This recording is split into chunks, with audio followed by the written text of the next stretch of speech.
Hey guys, so today I am filming my foundation collection and overview. I saw this video from Makeup by Tiffany D a little while back and I thought it was a great idea. Now I am going to have an entire makeup collection video at the very beginning of January, but I also thought it would be a good idea to go category by category throughout my entire makeup collection just to give you more in-depth reviews on the products that I have, not necessarily focusing on the specific shades, but more or less focusing on the formula. So if you have any other suggestions of collection and review videos that you would like to see from me, please leave them down below. I'm thinking about doing a palette collection next, but let me know if you would like me to pick random categories or go in order of how you would apply them to your face. Today's video is going to be on foundation. I have 6 to share with you, which I still think is too many for me to own in my collection. So I have 7 foundations here to share with you, which I still think is way too many to have, but I do have first impressions on 5 out of the 7, so I will have those linked down below so you can see demos and my initial impression, and I'm going to go ahead and get started with the drugstore. So check the description box if you want information on these products. I will tell you how much they cost, where you can buy them, and all of the shades available. So check down in the description box for more information. So first I'm going to start with my NYX BB Cream. This is in the shade number 1 Nude. This does come in 3 shades and I loved using this last summer. This is about light to medium coverage, which is fine because I don't need max coverage all the time. And this did have a natural finish, which surprised me because I thought it would be more dewy, but it was a natural finish and it lasted a great portion of the day on me, which again is very impressive for a BB cream. This particular shade does have a little bit of a gray undertone to it, but it isn't as strong as the Asian BB creams. So I think this is a great product and I would definitely recommend you guys check it out. I do have a first impression. It will be linked down below.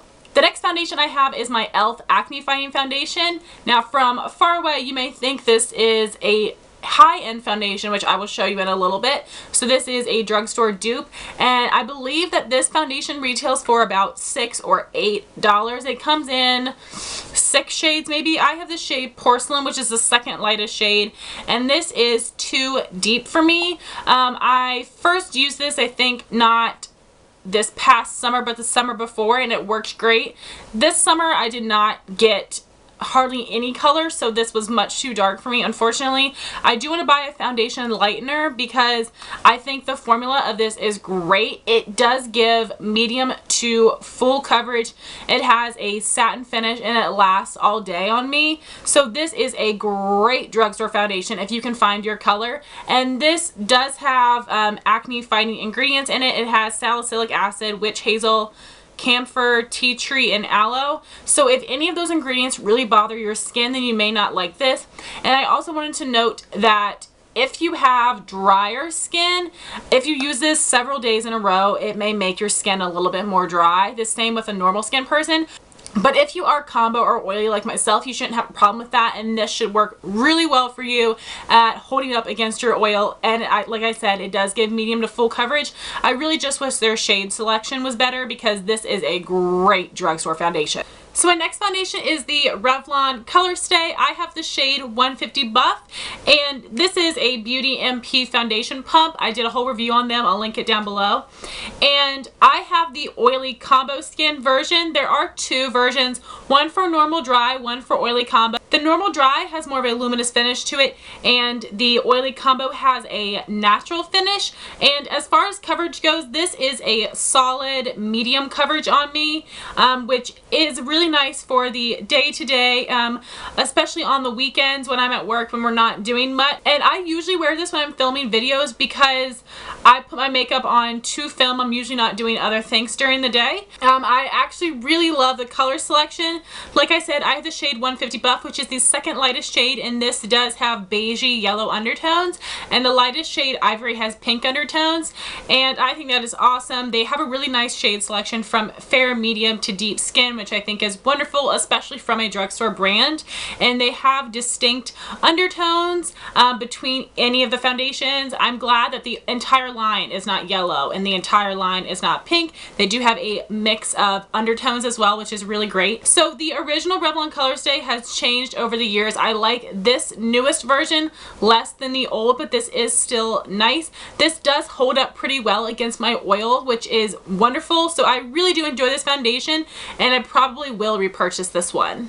My last drugstore foundation is the Revlon Colorstay Whipped. Now I have mixed opinions on this. This is the second time I've tried it, and I have periods where I love it and periods where I really don't like it, and that is totally because of the consistency and the difficulty I have when applying this foundation.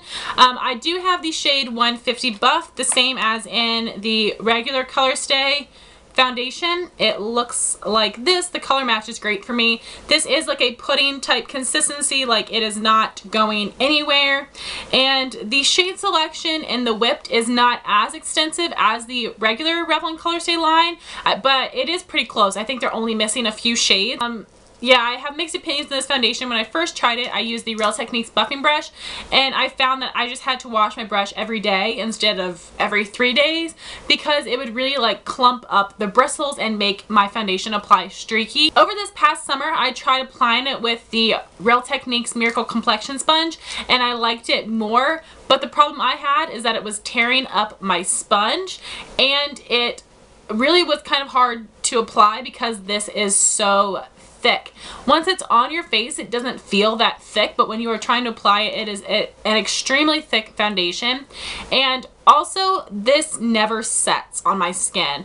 A lot of foundations don't set right away, but I will feel tacky, so I have to set it with a powder, which is something that I always do, but with this I have to.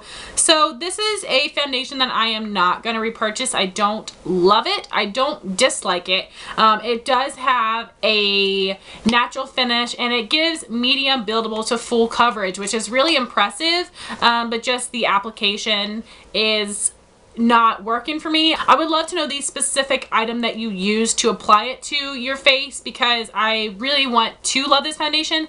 I never apply foundation with my hands. I do not like that at all, so I won't be doing that. But let me know your thoughts on this foundation. I want to use it up, but I will not repurchase it. Now moving on to my high-end foundations, and I'm going to start with my favorite holy grail, which is the Estee Lauder Double Wear. I have the shade 1W1 Bone. The Estee Lauder Double Wear line has an immense amount of shades to choose from with a lot of different undertones, which is incredible. I really enjoy that. Like I said, I have 1W1, which is the lightest shade with yellow undertones, and I purchased these from the CCO.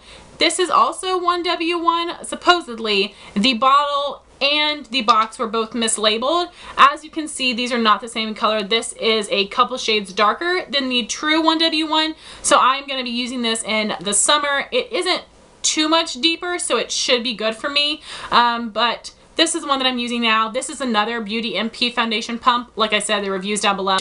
This does have a thinner consistency, not too runny, but it is thinner, so I find that makes it easy to work with. This gives me full coverage, which I love and I really need with all of my redness and acne. And this also gives a satin finish. It holds up pretty well against my oil. It lasts all day. Those are all the things that I look for in a foundation, and this does it for me. And this foundation is fair enough for me with a yellow undertone, so this is pure perfection. So I do love this foundation and I recommend it to everyone. It is worth the hype and the money, in my opinion. It is a great foundation. And since then, I have purchased 2 more high-end foundations that I wanted to try with hopes that other high-end foundations were as amazing, and honestly, this still beats out both of them. My next high-end foundation is the Make It Forever Matte Velvet Plus, and as you can see, it is very reminiscent of the e.l.f. Acne Fighting Foundation. e.l.f. modeled their packaging off of the Make It Forever, and this is a wonderful foundation. I do have a first impression. I'll link it down below. This is medium buildable to full. It's not as full coverage of the Estee Lauder, but it is buildable to that. And this comes in a squeeze tube applicator, which I like. This is a thicker foundation, but it isn't as thick as the Revlon Colorstay Whipped. I find that this is much easier to work with. I have the shade number 20, which is the lightest shade with beige undertones. The Make It Forever line does have a really large shade selection, which is really awesome, again with multiple undertones. And I do really enjoy this foundation. Like I said, medium to full coverage. It has a satin finish, and it lasts pretty much all day on me. This color is not a perfect match, but it is close enough. So my last high-end foundation is the Becca Matte Skin Shine Proof Foundation. I have the shade number 2 Shell, which is the second lightest shade, and this has beigey undertones. I like the Squeeze 2 packaging. It's very easy to apply. And this little strip here shows you the actual product so you know how the color is.